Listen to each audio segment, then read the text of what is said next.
आपने स्टैट्स में पढ़ा क्या क्या है? आपने पढ़ा है कि अगर बहुत सारे वेरिएबल्स दिए हुए हैं तो उनका मीन कैसे निकाल सकते हैं, उनका मीडियन कैसे निकाल सकते हैं, मोड कैसे निकाल सकते हैं, यानी सेंट्रल टेंडेंसी कैसे डिटरमाइन की जा सकती है जब बहुत सारे वेरिएबल्स की। ठीक है, वेरिएबल्स को हम ऑब्जर्वेशंस पे कहते हैं।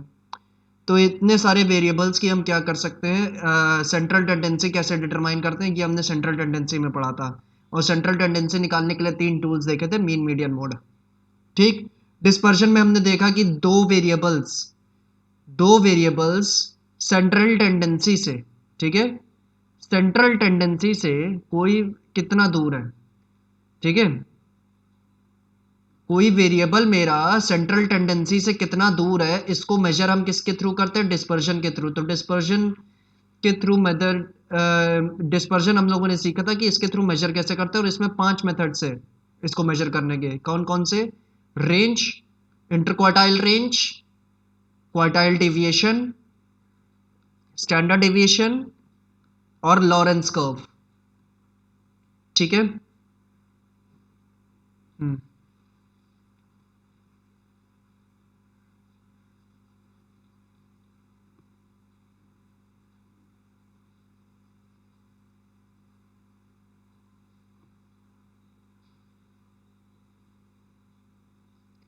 ठीक है, पहले तो ये बताओ, कुछ पूछना है, कुछ पूछना है डिस्पर्शन से रिलेटेड, जो पिछला चैप्टर खत्म हुआ है।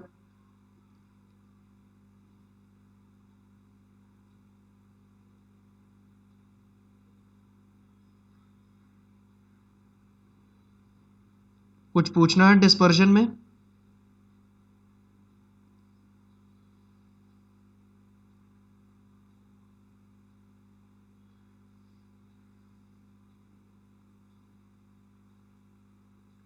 जो कल क्लास मिस की है वो कब लेंगे? जब समय होगा मैम। ठीक है, जिस दिन समय मिलेगा। हफ्ते में 6 दिन तो आपकी रेगुलर क्लासेस रहती हैं। अब उसमें से आप अगर कोई एक क्लास अगर मिस कर दो तो वो बहुत दिक्कत पैदा करता है, क्योंकि उस एक क्लास को लेने के लिए मेरे पास केवल एक ही दिन है, वो है संडे। अब संडे को अगर फ्री हो तो ले भी लें, अगर ना फ्री हो तो कैसे?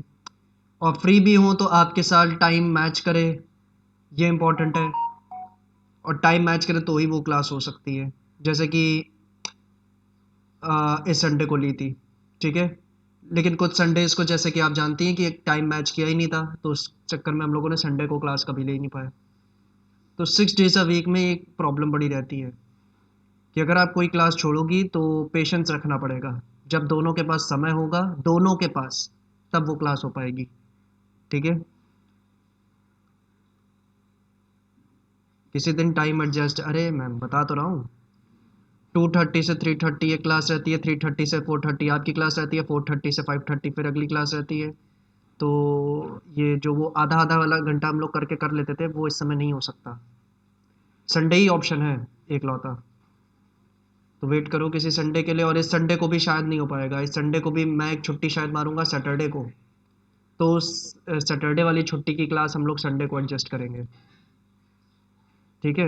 सैटरडे को मैं अभी से बता रहा हूँ, सैटरडे को मुझे कहीं जाना है, मेरा एक पेपर है, तो उसके लिए जाना है सैटरडे को। अगर वो पोस्टपोन नहीं हुआ ऑब्वियसली, अगर वो पोस्टपोन हो गया तो बात अलग है, तब तो सैटरडे को क्लास लेंगे। लेकिन अगर वो पेपर हुआ तो मुझे सैटरडे को पेपर देने जाना पड़ेगा, तो उसकी क्लास मुझे वैसे ही संडे को एडजस्ट करनी है।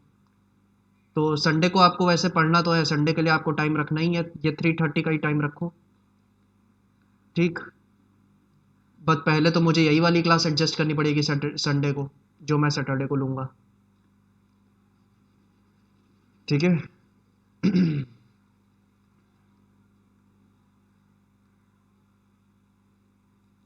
I am not free because मेरी 3 क्लास मिस हुई हैं, वो हैं, 3 क्लास मिस हुई हैं वो हैं। अच्छा 3 है ना, तो एक चौथी मेरी भी लगा लो। 3 है, एक मेरी भी लगा लो चौथी फिर।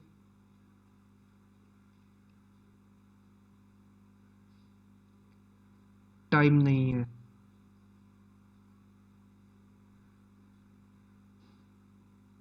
चलो फिर देखा जाएगा क्या करना है। बट ऑब्वियसली पेपर हुआ तो सैटरडे को अपने रेगुलर टाइम पे तो नहीं पढ़ा पाऊंगा, कुछ और टाइम एडजस्ट करके बताना सैटरडे का फिर। ठीक है, सैटरडे को रात में 9 बजे पढ़ पाओगी? सैटरडे को रात में 9 बजे, क्या है, मकर संक्रांति है। सैटरडे को रात में 9 बजे।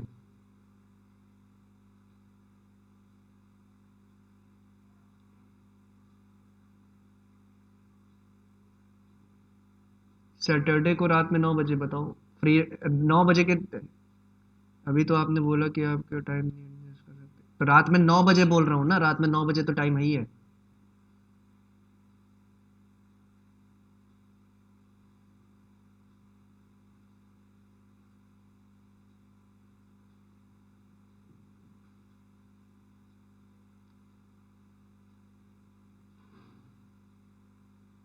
सैटरडे को।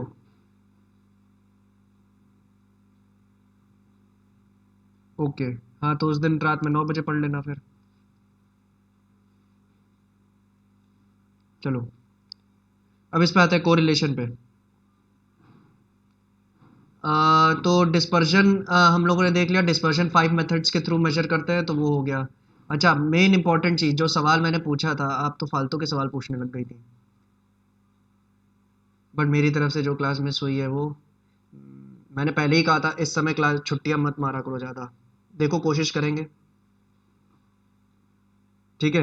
नहीं तो लास्ट में ये वैसे भी आपका लास्ट मंथ होगा, तो लास्ट में एक जो 2-3 क्लासेस है वो फ्री में कर लेना। मैंने एक को नहीं की है मैम, मैंने एक क्लास, मैंने जितनी क्लासेस में की हैं उतने को मैंने संडे को एडजस्ट कर दिया था। मैंने एक छुट्टी ली थी पिछले हफ्ते, वो मैंने संडे को एडजस्ट कर दी थी। जितनी छुट्टी करी है वो आपने करी है, मैंने एक को नहीं की है। ठीक है, तो सारी छुट्टियां आपकी तरफ से हैं, जो भी पेंडिंग है। ठीक। और आपकी की हुई छुट्टियों के लिए अब जब समय होगा उस हिसाब से ही पढ़ा पाएंगे।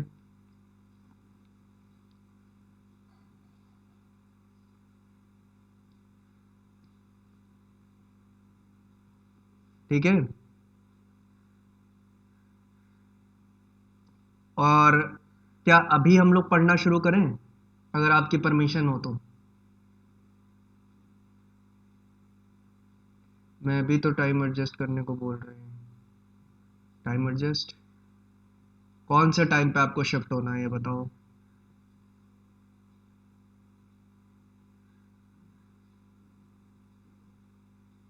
कौन से टाइम पे शिफ्ट होना है?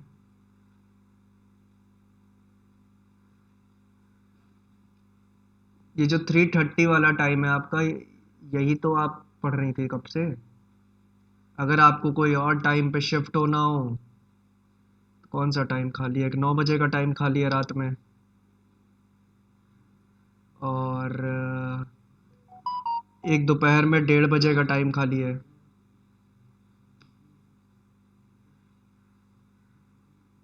अगर चेंज करना हो, क्लास जो लेफ्ट हुई। मैम जस्ट थिंक कि हम लोग क्लास एक्सटेंड करके इस समय नहीं पढ़ सकते जैसे उस समय पढ़ते थे। और अगर आप ये सोचो कि हम लोग दिन में 2 क्लासेस लगा ले, एक 3:30 से 4:30। ठीक।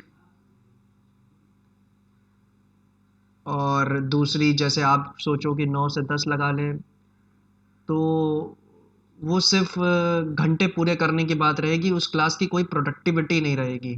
ठीक है, इंपॉर्टेंट चीज़ ये है कि क्लास की प्रोडक्टिविटी होनी चाहिए अगर कुछ भी पढ़ रहे हो। तो एक ही दिन में 2 क्लास लगाने की कोई नो प्रोडक्टिविटी रहेगी, क्योंकि आप क्या ही पढ़ोगे उस दिन। ठीक है, मैंने इस दिन आपको पहली क्लास में कोरिलेशन पढ़ाया, उसी दिन दूसरी क्लास ली, सिंगल एंट्री पढ़ाया, तो उसकी उसमें आप क्या ही पढ़ोगी। ठीक है, ना तो आप इसका काम कंप्लीट कर पाओगी, ना इसको रिवाइज कर पाओगी, ना इसको रिवाइज कर पाओगी, दोनों पेंडिंग रह जाएगा। ठीक है,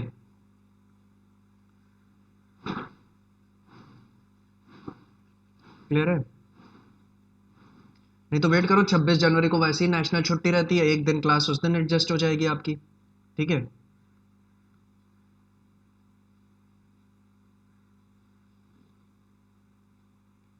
सर बस एक दिन की बात है इसलिए बोला। मैम आपकी 2-3 छुट्टियां पेंडिंग में है, एक दिन का नहीं है। ठीक है, एक दिन का बता तो रहा हूँ, 26 जनवरी को पढ़ना। 26 जनवरी को वैसे ही छुट्टी रहती है तो आपकी एक क्लास लगा लेंगे उस दिन। ठीक है,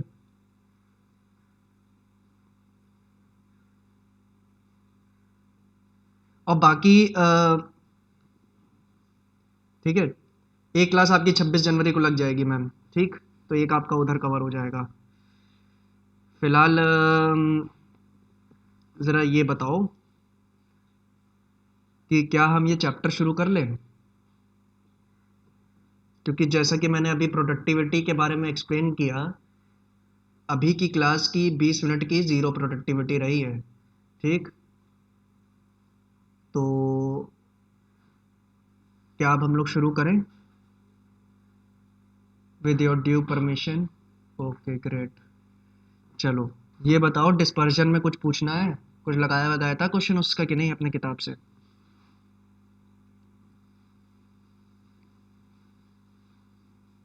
कुछ पूछना है उसमें डिस्पर्जन में?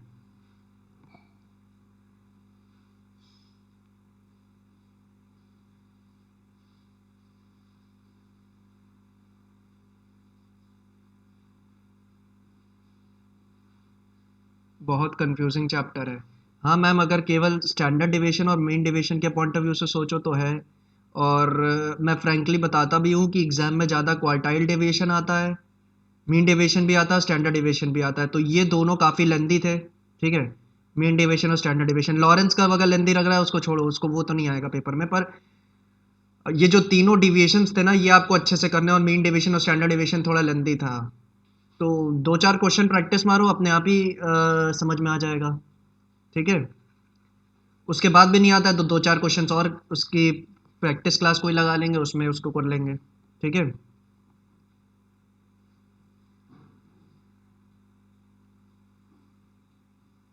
क्लियर है? चलो, फिर ये जो चैप्टर है आपका कोरिलेशन, ये लास्ट चैप्टर है स्टैटिस्टिक्स का। ठीक है, तो अब इसके बाद ऐसा करना, अपनी स्टैटिस्टिक्स पूरी रिवाइज कर लेना, और रिवाइज करने के बाद जो भी डाउट्स वगैरह होंगे पूछ लेना। ठीक है, क्योंकि लास्ट चैप्टर रहेगा स्टैटिस्टिक्स का। एक और चैप्टर है छोटा सा जो कि मैथमेटिकल टूल्स करके कुछ ऐसे नाम का है, बट उस चैप्टर से हार्डली कभी कुछ आता है पेपर में। ठीक है, तो डिस्कस करने को कहोगे तो उसको डिस्कस कर लिया जाएगा, बट ऐसा उसके पेपर वेटेज कुछ नहीं है। तो लास्ट चैप्टर जो हमें पढ़ने को है वो यही कोरिलेशन है पढ़ने को।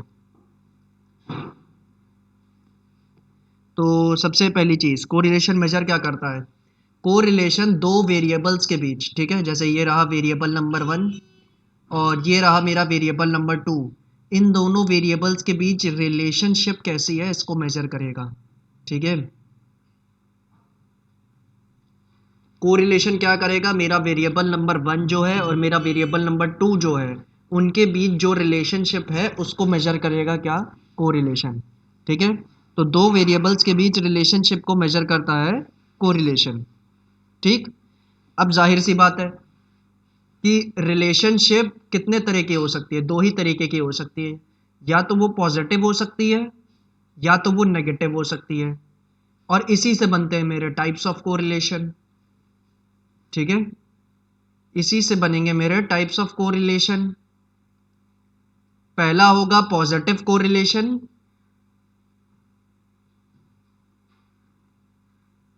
दूसरा होगा negative correlation.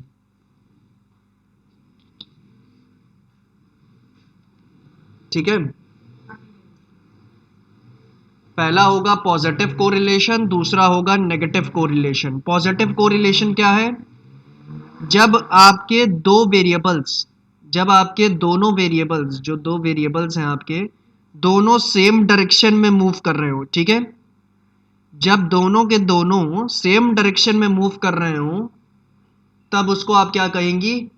Positive very correlation. जब आपके दोनों वेरिएबल सेम डायरेक्शन में मूव कर रहे हो तो उसको आप क्या कहोगी? Positive correlation.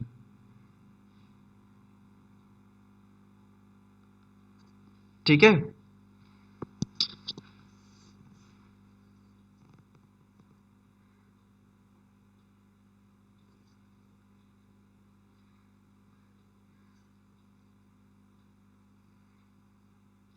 अब जब आपके दोनों वेरिएबल्स डिफरेंट डायरेक्शंस में मूव कर रहे हो, ठीक, जब आपके दोनों वेरिएबल्स डिफरेंट डायरेक्शंस में मूव कर रहे हो तो उसको हम क्या कहेंगे, नेगेटिव कोरिलेशन, ठीक है। जब आपके दोनों वेरिएबल्स डिफरेंट डायरेक्शंस में मूव कर रहे हो तो उसको हम क्या कहेंगे, नेगेटिव कोरिलेशन, ठीक है। तो पॉजिटिव कोरिलेशन क्या है? कोरिलेशन क्या है? दो वेरिएबल्स के बीच रिलेशनशिप को मेजर करने के लिए एक टूल है। पॉजिटिव कोरिलेशन क्या है? दो वेरिएबल्स जब आपके सेम डायरेक्शन में मूव कर रहे हो तो उसको पॉजिटिव कोरिलेशन कहा जाता है। और नेगेटिव कोरिलेशन क्या है? जब आपके दो वेरिएबल्स डिफरेंट डायरेक्शंस में मूव कर रहे हो तो उसको नेगेटिव कोरिलेशन कहा जाता है। पॉजिटिव कोरिलेशन का एग्जांपल क्या है? प्राइस और सप्लाई, ठीक है। प्राइस और सप्लाई पॉजिटिव कोरिलेशन के एग्जांपल है।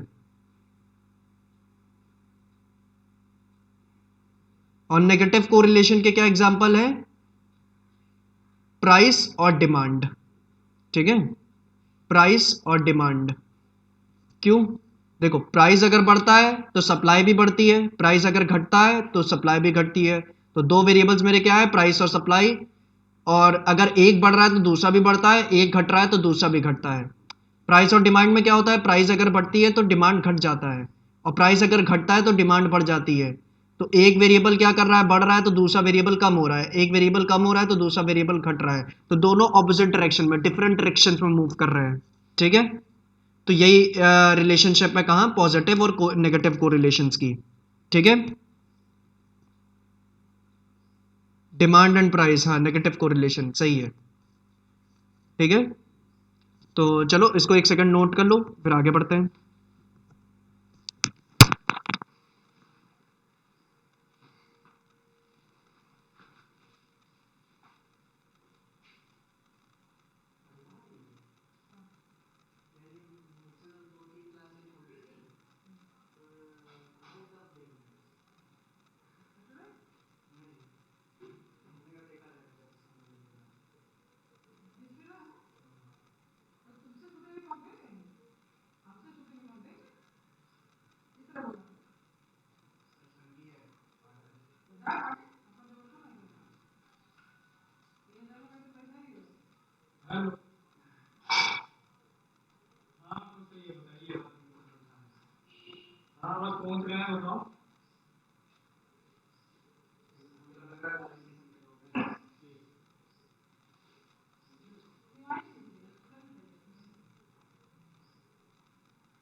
हेलो।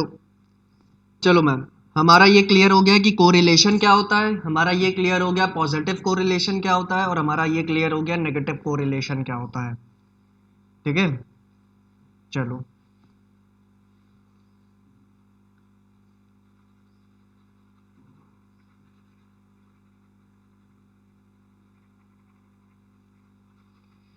अब हम बात करते हैं डिग्री ऑफ कोरिलेशन कैसा होता है, ठीक है। Degree of correlation, next topic.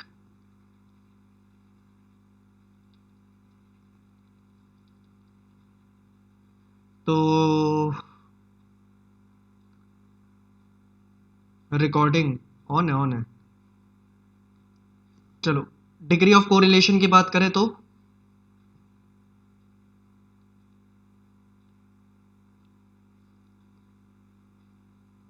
अच्छा, मैं रेलेवेंस की इस चैप्टर की बात करूं तो सेंट्रल टेंडेंसी और डिस्पर्शन से थोड़ी कम है न्यूमेरिकल पॉइंट ऑफ व्यू से, पर फिर भी ये चैप्टर अच्छी ठीक वेटेज रखता है। मतलब छोटा सा चैप्टर है असल में ये। अगर जब यूनिवर्सिटी लेवल पे आप बढ़ेंगी तो ये चैप्टर दो दो चीज़ों से कंबाइन होकर बनता है, कोरिलेशन और रिग्रेशन। बट रिग्रेशन वाला पार्ट 11th लेवल पे होता नहीं है, तो आपको केवल कोरिलेशन पढ़ना है, और इस वजह से ये चैप्टर काफ़ी छोटा रहता है। तो कम पढ़ के इसमें अच्छे खासे 4 से 6 नंबर गेन कर सकते हैं, ठीक।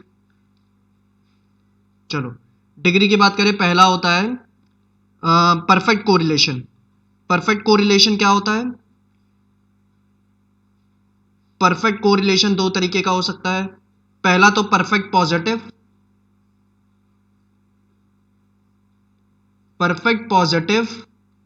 +1 कोरिलेशन होता है।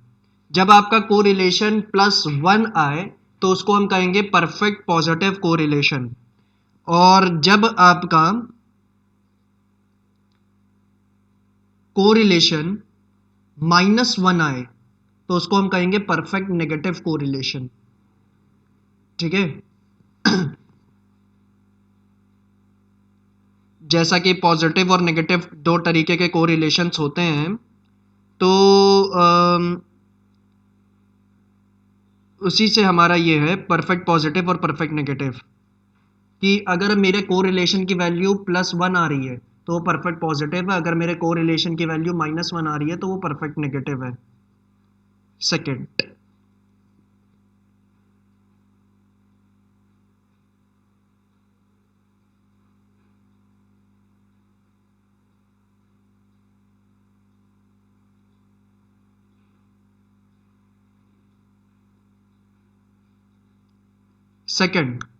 सेकेंड डिग्री हो सकती है absence of correlation.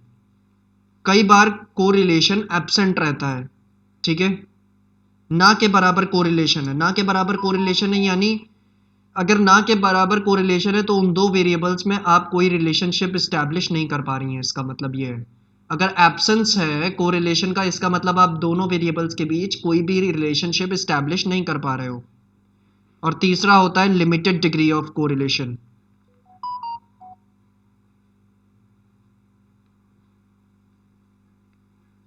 Limited degree of correlation क्या है कि दोनों वेरिएबल्स के बीच आप बहुत ही लिमिटेड रिलेशनशिप एस्टैब्लिश कर पा रहे हो। ठीक, बहुत ही लिमिटेड रिलेशनशिप आप एस्टैब्लिश कर पा रहे हो अपने दोनों वेरिएबल्स के बीच।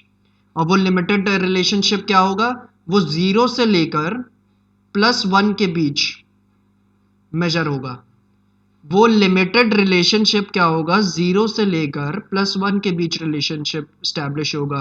वो 3 तरीके का हो सकता है, वो हाई हो सकता है, वो मॉडरेट हो सकता है, और वो लो हो सकता है। ठीक है। अगर आपका कोरिलेशन का कोफिशिएंट अगर आपका कोरिलेशन का कोफिशिएंट 0.75 से 1 के बीच आ रहा है, अगर आपका कोरिलेशन का कोफिशिएंट 0.75 से 1 के बीच आ रहा है तो वो क्या होगा, वो हाई डिग्री ऑफ कोरिलेशन होगा। ठीक, अगर आपका कोरिलेशन 0.25 से 0.75 के बीच आ रहा है तो वो मॉडरेट डिग्री का कोरिलेशन होगा। और अगर आपका कोरिलेशन 0 से 0.25 के बीच आ रहा है तो वो क्या होगा, लो डिग्री ऑफ कोरिलेशन होगा। ठीक है। अगर आपका कोरिलेशन 0.75 से 1 के बीच आ रहा है तो वो क्या होगा, हाई डिग्री ऑफ कोरिलेशन होगा।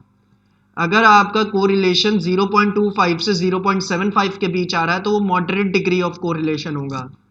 और अगर आपका कोरिलेशन 0 से 0.25 के बीच आ रहा है तो वो लो डिग्री ऑफ कोरिलेशन होगा। ठीक है, क्लियर है। तो ये थे आपके डिग्रीज ऑफ कोरिलेशन। क्लियर है,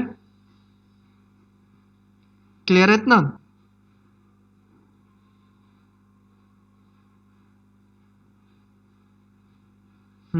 चलो, अब हम बढ़ते हैं फाइनली कि कैसे मेजर किया जाता है इसको, कोरिलेशन को, और इसी से हम सीखेंगे अपने जो न्यूमेरिकल क्वेश्चंस होंगे।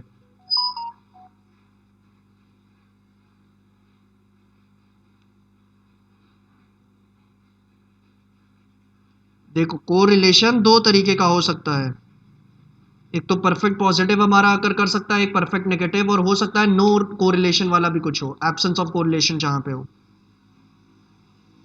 ठीक है, तो इन तीन तरीके के कोरिलेशंस को मेजर करने के लिए हमारे पास टोटल दो मेथड्स होंगे। ठीक है, इन सभी को मेजर करने के लिए दो नहीं तीन मेथड्स होंगे, स्पियर्समैन वाला भी तो होता है। ठीक है, तो टोटल तीन मेथड्स होंगे हमारे पास इन कोरिलेशंस को मेजर करने को। पहला मेथड होगा स्कैटर डायग्राम। ठीक है, पहला मेथड जो होगा वो होगा स्कैटर डायग्राम। इसमें हम ग्राफिकली करते हैं कोरिलेशन को मेजर। स्कैटर डायग्राम क्या है, हम कोरिलेशन को ग्राफिकली मेजर करते हैं, और ग्राफिकली मेजर करते वक्त जो परफेक्ट पॉजिटिव कोरिलेशन होता है ना, वो एक अपवर्ड स्लोपिंग कर्व की तरह बनता है। ठीक है, अगर मेरा ग्राफ कुछ इस तरीके से बन रहा है ना, तो मैं कहूंगा कि मेरा जो कोरिलेशन है ना, वो परफेक्ट पॉजिटिव कोरिलेशन है। ठीक है, परफेक्ट पॉजिटिव कोरिलेशन। और अगर मेरा कर्व डाउनवर्ड स्लोपिंग आ रहा है, तो वो परफेक्ट नेगेटिव कोरिलेशन है। ठीक है, अगर मेरा डायग्राम डाउनवर्ड स्लोपिंग आ रहा है, तो वो परफेक्ट नेगेटिव कोरिलेशन है। ठीक है, क्या ये चीज क्लियर है?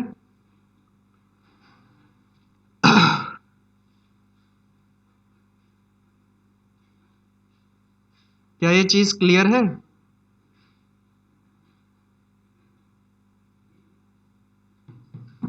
ओके, तो चलो अब हम इसके ऊपर क्वेश्चंस कर लेते हैं, स्कैटर डायग्राम के ऊपर।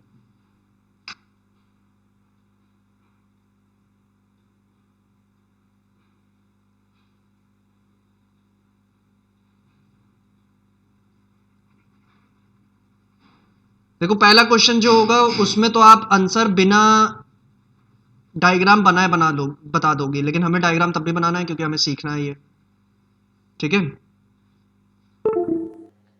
क्योंकि पहला जो मेरा क्वेश्चन है ना, उसमें मैं रिलेशनशिप देख रहा हूं जिन दो वेरिएबल्स के बीच, वो है प्राइस और क्वांटिटी सप्लाइड। ठीक है, जिन दो वेरिएबल्स के बीच मैं रिलेशनशिप देख रहा हूं, वो है प्राइस और क्वांटिटी सप्लाइड। तो इन दोनों के बीच तो आप ऐसे ही बता सकती हो कि कोरिलेशन किस तरीके का होगा, लेकिन हमें फिर भी सॉल्व करना पड़ेगा। ठीक है, ताकि हम सीख सके कि स्कैटर डायग्राम कैसे बनाते हैं। तो प्राइस है मेरा 10, 20, 30, और ये सब रुपीस में है, 40, 50 और 60।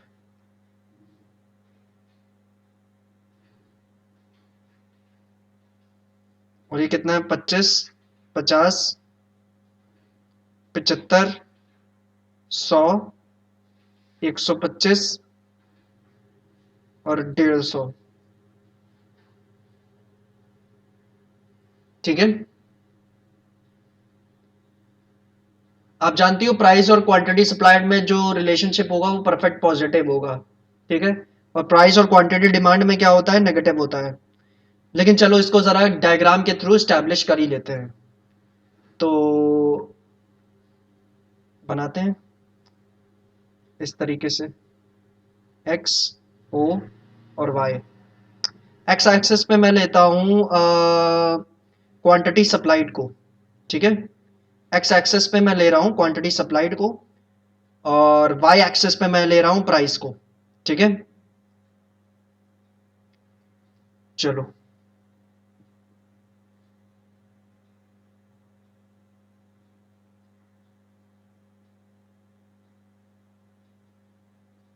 अब प्राइस को लेते हैं इस तरीके से, 10, 20, 30, 40, 50, 60। बस इतना बहुत है, इससे ज़्यादा क्या करेंगे। और यहाँ पे लेते हैं अपना क्वांटिटी सप्लाइड, ये हो गया 25, ये हो गया 50, ये हो गया 75, ये हो गया 100, ये हो गया 125, और ये हो गया 150। ठीक है, चलो अब जरा देखो, 10 पे कितनी है क्वांटिटी सप्लाई? 25। 10 पे 25 है ना, तो यहाँ पे प्लॉट करेंगे। अगला क्या है? 20 पे है 50, तो 20 पे 50 यहाँ पे प्लॉटिंग होगी। फिर 30 पे है 75, 30 और 75। फिर नेक्स्ट क्या है? 40 पे 100, 40 पे 100, 50 पे 125, 50 पे 125, 60 पे 150,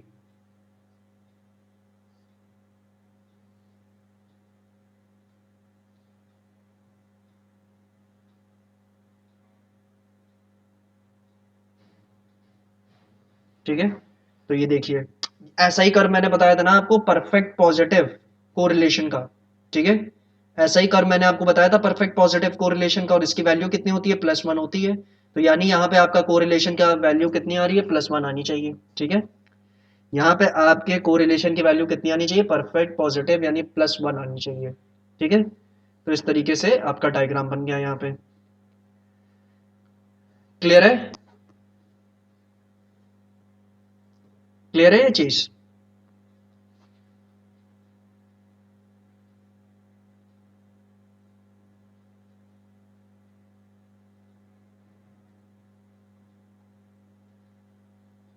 यस, चलो,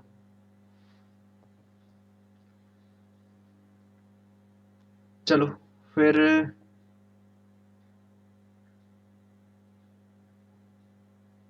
एक छोटा सा क्वेश्चन आपके लिए।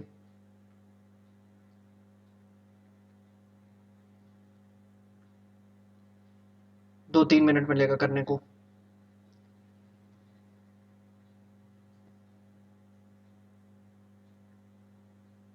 8, 16, 24, 31, 42, 50, 70, 58, 50, 32, 26 एंड 12। ठीक है, स्कैटर डायग्राम बनाओ। यस, वैल्यू कैसे निकले, वैल्यू कैसे निकले? वैल्यू मैंने खुद पुट की है मैम, वो क्वेश्चन में दी हुई है। प्राइस और क्वांटिटी सप्लाइड की जो वैल्यू दी हुई थी वो क्वेश्चन में दी हुई थी ना, मैंने तो उसी से बस ग्राफ बनाया। एक एक्सेस पे प्राइस को लिया और एक एक्सेस पे क्वांटिटी सप्लाइड को लिया। उसी तरह यहाँ पे देखो क्या है, एक एक्सेस पे आपको x को रखना है और एक एक्सेस पे y को रखना है। ऐसा कर लो, x की जो वैल्यूज दे रखी है इसी को x एक्सेस पे रख लेना, और ये जो y की वैल्यूज दे रखी है इसी को y एक्सेस पे रख लेना। ठीक है, और इसकी मदद से आप क्या कर लो, स्कैटर डायग्राम बना लो। ठीक है,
हाँ जी मैम।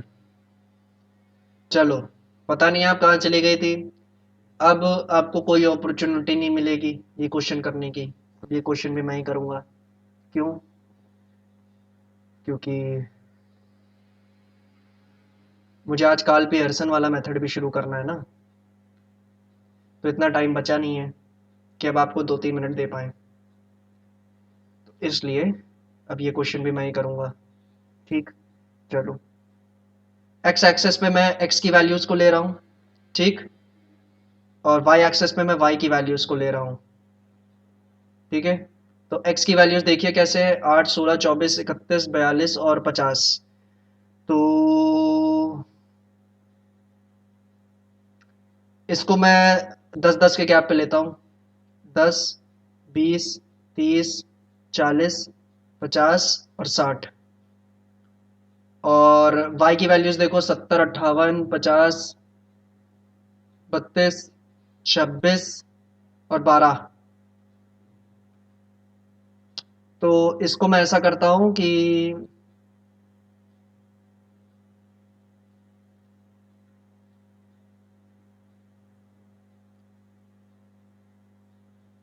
इसको भी मैं 10-10 के गैप पे लेता हूँ, वाई की वैल्यूज को भी। 30, 40, 50, 60, 70 और ये 80।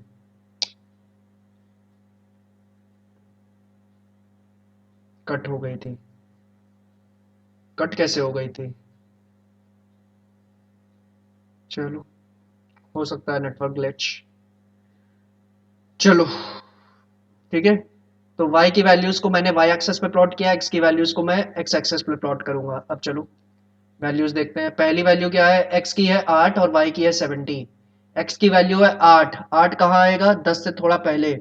और y की है 70, तो इसको मैं यहाँ पे प्लॉट करता हूँ। ठीक, चलो। x की है 16 और y की है 58। तो 16 कहाँ होगा? 10 और 20 के थोड़ा बीच में, और 58 कहाँ होगा? 60 के थोड़ा नीचे बनाएंगे, तो यहाँ पे आएगा करीब। फिर x की 24 और y की 50। x की 24 तो 20-30 के थोड़ा बीच में, और इसकी 50।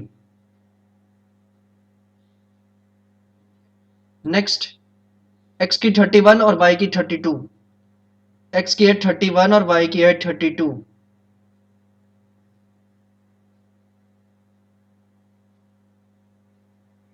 ठीक है।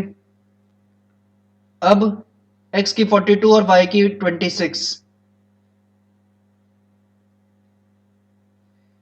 x की है 42 जो कि 40 के थोड़ा आगे है, y की 26 जो 20 और 30 के कहीं बीच में पड़ेगा, तो यहां पे रखते हैं। अब लास्ट है, x की है 50 और y की है 12। x 50 और y 12, तो जो कि बनेगा कुछ यहाँ पे। अब इन सारे पॉइंट्स को अगर ज्वाइन कर दें, जहाँ पहला पॉइंट रखा था और जो ये लास्ट पॉइंट है, उन सभी को ज्वाइन कर देंगे तो इस तरीके से आपका स्कैटर डायग्राम बनेगा। और ये जो डाउनवर्ड स्लोपिंग स्कैटर डायग्राम होता है, ये जो डाउनवर्ड स्लोपिंग ग्राफ होता है आपका, तो ये क्या रिप्रेजेंट करता है? ये नेगेटिव रिलेशनशिप को स्टैब्लिश करता है ना, ये आपकी नेगेटिव रिलेशनशिप को इस्टेब्लिश करता है ना। अब क्योंकि ये एग्जैक्टली एक स्ट्रेट लाइन नहीं है, ठीक है। जब आपका कर्व जो है वो एग्जैक्ट एक स्ट्रेट लाइन बने, जैसे कि पिछले क्वेश्चन में पढ़ा था, ऊपर की तरफ जो जा रहा था, तो वो परफेक्ट पॉजिटिव होता है। ठीक है। तो वो जो होता है वो एक परफेक्ट पॉजिटिव कोरिलेशन को इस्टेब्लिश करता है। लेकिन जब वही कर्व थोड़ा सा ऊपर नीचे, थोड़ा ऊपर नीचे तरीके से जा ऊपर ही रहा है, लेकिन थोड़ा उबड़ खाबड़ टाइप का कर्व है, तो वो पॉजिटिव है लेकिन परफेक्ट पॉजिटिव कोरिलेशन को नहीं रिप्रेजेंट कर रहा है वो। ठीक। उसी तरह अगर एक सीधी लाइन नीचे की तरफ आ रही है, तो वो परफेक्ट नेगेटिव को रिप्रेजेंट करती है। ठीक। लेकिन अगर लाइन थोड़ी उबड़ खाबड़ सी है नीचे आते वक्त, तो वो नेगेटिव तो है लेकिन परफेक्ट नेगेटिव नहीं है कोरिलेशन। ठीक। और यहाँ पे लाइन क्या है? थोड़ी सी उबड़ खाबड़ सी लाइन है, इसी वजह से ये नेगेटिव कोरिलेशन है यहाँ पे, लेकिन परफेक्ट नेगेटिव कोरिलेशन नहीं है। ठीक है, क्लियर है? तो यहां आपकी कोरिलेशन की वैल्यू -1 नहीं होगी। ठीक है, लेकिन हाँ, 0 से लेकर -1 के कहीं बीच में होगी। ठीक, 0 to -1 के बीच में होगी। क्लियर है? क्लियर है? ओके, चलो।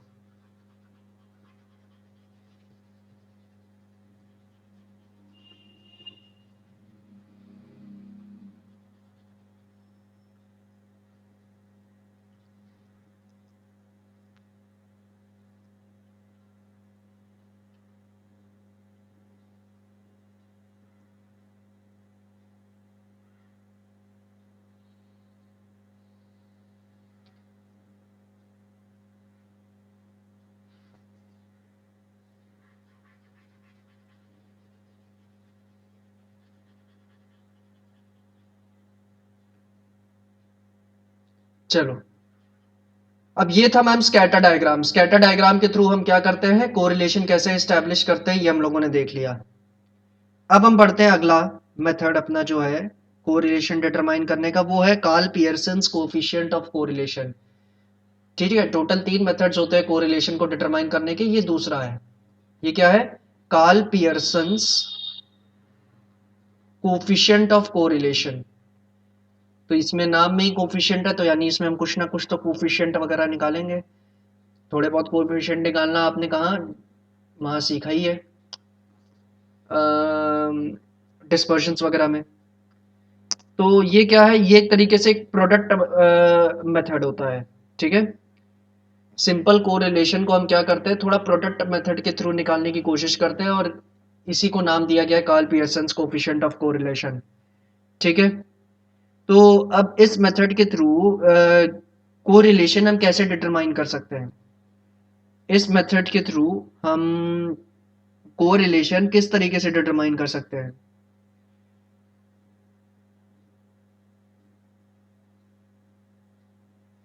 तो एक सेकंड रुकना बस।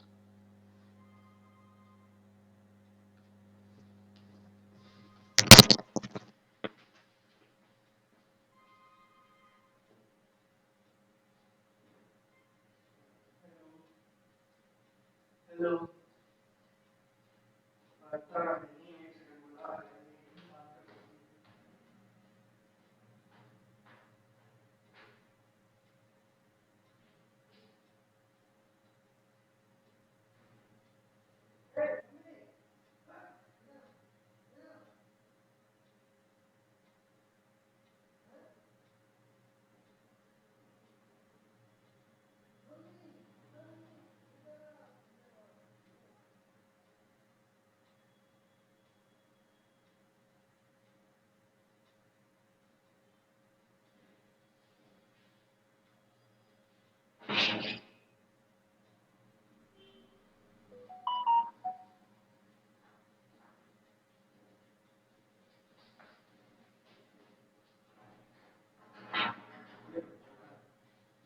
घंटे का फोन आया।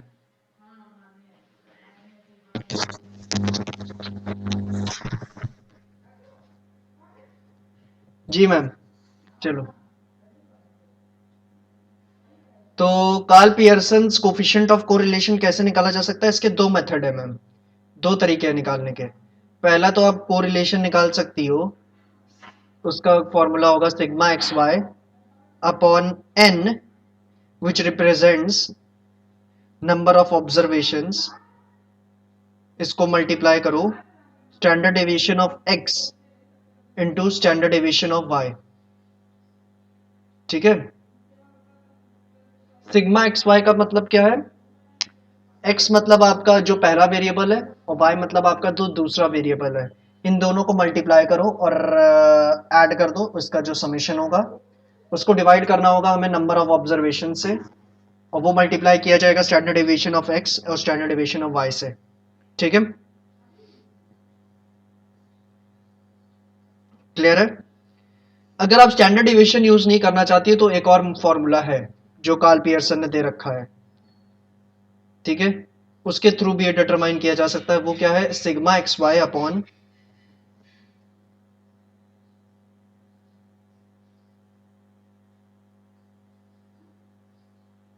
Under root of sigma x square multiplied by sigma y square, ठीक है। R is equal to sigma x y upon under root of sigma x square और वाई स्क्वायर, ठीक है।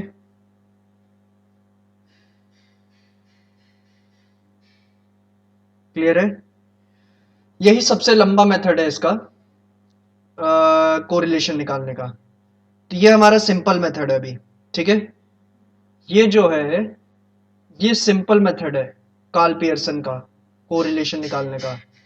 इसने दो और मेथड दिए हैं, और वो कौन से हैं, स्टेप डिविएशन और शॉर्टकट मेथड, ठीक है।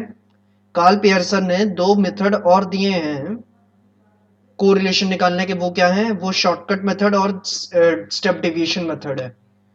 तो उनको बाद में देखेंगे, पहले इसके ऊपर एक सवाल कर लेते हैं ताकि ये अच्छे से समझ में आए।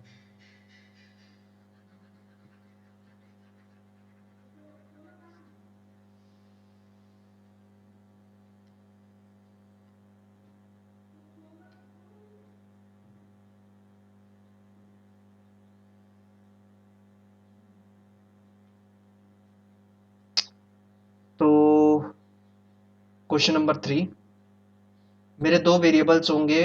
पहला है एज ऑफ हस्बैंड, ठीक है, जिसको मैं वेरिएबल एक्स कहूंगा, ठीक है। और फिर होगा मेरा एज ऑफ वाइफ दे रखी है, जो मेरा वेरिएबल वाई बन जाएगा, ठीक। तो हस्बैंड की एज है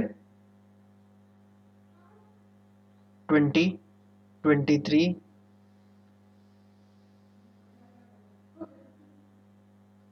27,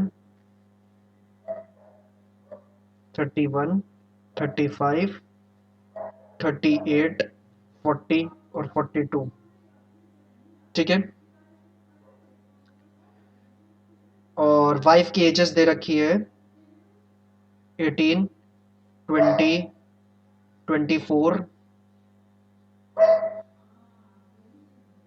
30, 32, 34,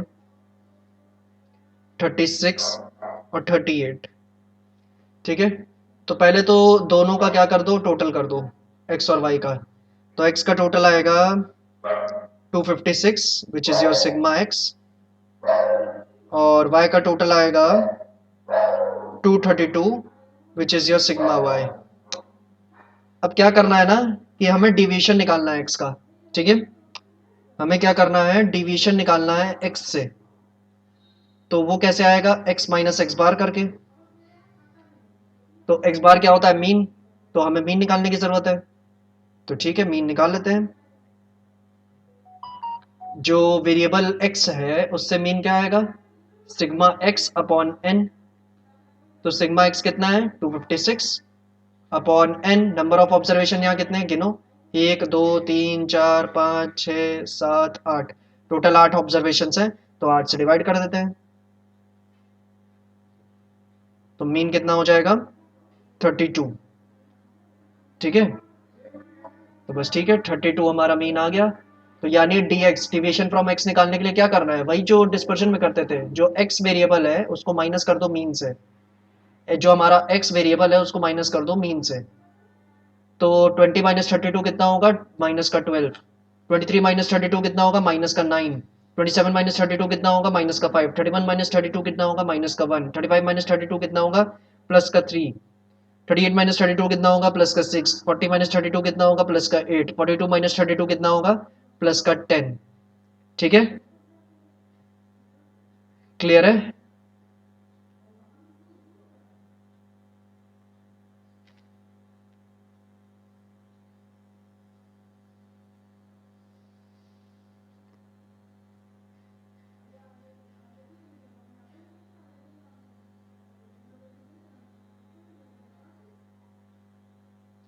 क्लियर है मैम, चलो। अब यही काम y के लिए भी करना है वैसे, लेकिन इसके बाद dx निकालने के बाद dx के स्क्वायर्स भी करने हैं हमें, ठीक है। dx निकालने के बाद dx के स्क्वायर्स भी करते हैं, तो करते हैं। -12 का स्क्वायर करेंगे तो आएगा 144। -9 का स्क्वायर करेंगे तो आएगा 81। -5 का स्क्वायर करेंगे तो आएगा 25। -1 का स्क्वायर करेंगे तो आएगा 1। 3 का स्क्वायर 9। 6 का स्क्वायर 36। 8 का स्क्वायर 64 और 10 का स्क्वायर 100, ठीक है। तो इसका टोटल कर लेते हैं, ठीक है। क्योंकि जो रेगुलेशन का फॉर्मूला हम यूज करने वाले हैं, हम दूसरा फॉर्मूला यूज करेंगे आंसर निकालने के लिए, ठीक है। हम दूसरा वाला फॉर्मूला यूज करेंगे रेगुलेशन का आंसर निकालने के लिए। कौन सा था दूसरा वाला, r is equal to sigma x y upon under root of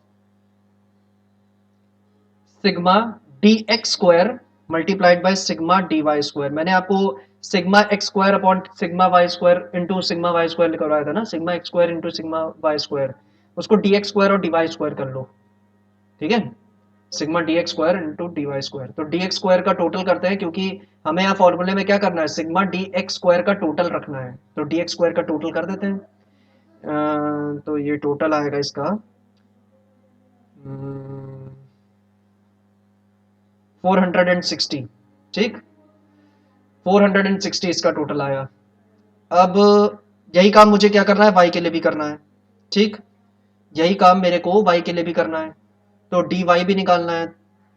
तो डिविएशन फ्रॉम वाई वेरिएबल कितना होगा, Y variable minus Y bar, ठीक है। D Y deviation from Y variable क्या होगा, Y variable minus Y variable Y bar. तो Y बार यानी Y का मीन, तो वाई का मीन कैसे निकलेगा, सिग्मा वाई अपॉन एन। तो सिग्मा वाई कितना है 232, और नंबर ऑफ ऑब्जर्वेशन कितने हैं 1 2 3 4 5 6 7 और 8। तो 8 ऑब्जर्वेशन हैं यहाँ भी, तो 8 से यहाँ भी डिवाइड मार देते हैं, तो 232 डिवाइड बाई 8 कितना होगा 29।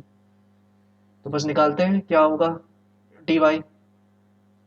तो 18 माइनस 29 कितना होगा, माइनस का 11। 20 माइनस 29 कितना होगा, माइनस का 9। 24 माइनस 29 कितना होगा, माइनस का 5। 30 माइनस 29 कितना होगा, प्लस का 1। 32 माइनस 29 कितना होगा, प्लस का 3। 34 माइनस 29 कितना होगा, प्लस का 5। 36 माइनस 29 कितना होगा, प्लस का 7। 38 माइनस 29 कितना होगा, प्लस का 9। ठीक है। अब उसके बाद क्या करना है, डी वाई का स्क्वायर करना पड़ेगा हमें, डी वाई का स्क्वायर करना पड़ेगा। तो डी वाई का स्क्वायर करते हैं, -11 का स्क्वायर करेंगे कितना आएगा 121। -9 का स्क्वायर करेंगे कितना आएगा 81। -5 का स्क्वायर करेंगे आएगा 25। 1 का स्क्वायर करेंगे कितना आएगा 1। 3 का स्क्वायर 9। 5 का स्क्वायर 25। 7 का स्क्वायर 49। 9 का स्क्वायर 81। उसके बाद टोटल मार देंगे इसको, डी वाई के स्क्वायर का टोटल क्या होगा, डी वाई के स्क्वायर का टोटल होगा 392। कितना होगा 392। तो चलो हमारे पास सारी चीजें हैं, बस ये एक्स वाई का टोटल नहीं है, तो जरा लास्ट में निकाल लेते हैं ये भी, एक्स वाई यानी एक्स इंटू वाई। तो एक्स इंटू वाई करते हैं क्या होगा,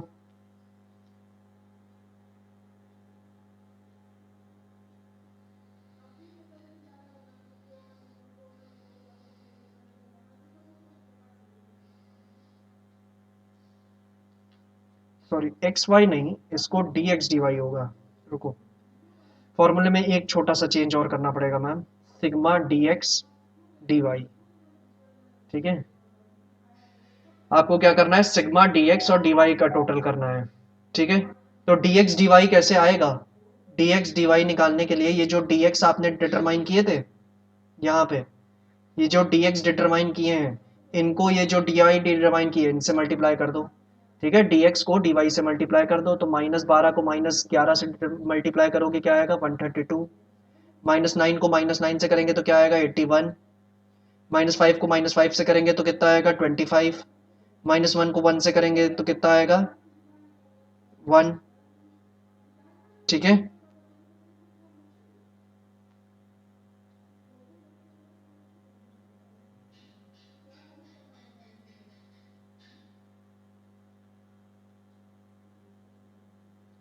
ठीक है, माइनस का 1, सॉरी -1 इंटू प्लस का 1 माइनस का 1।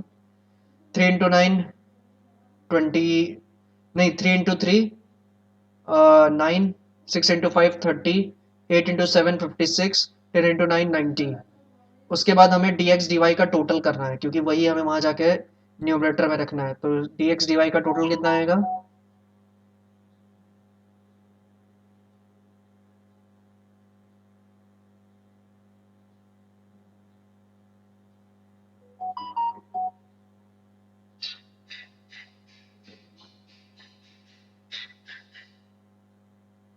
ये आएगा 422। ठीक है, ये कितना आया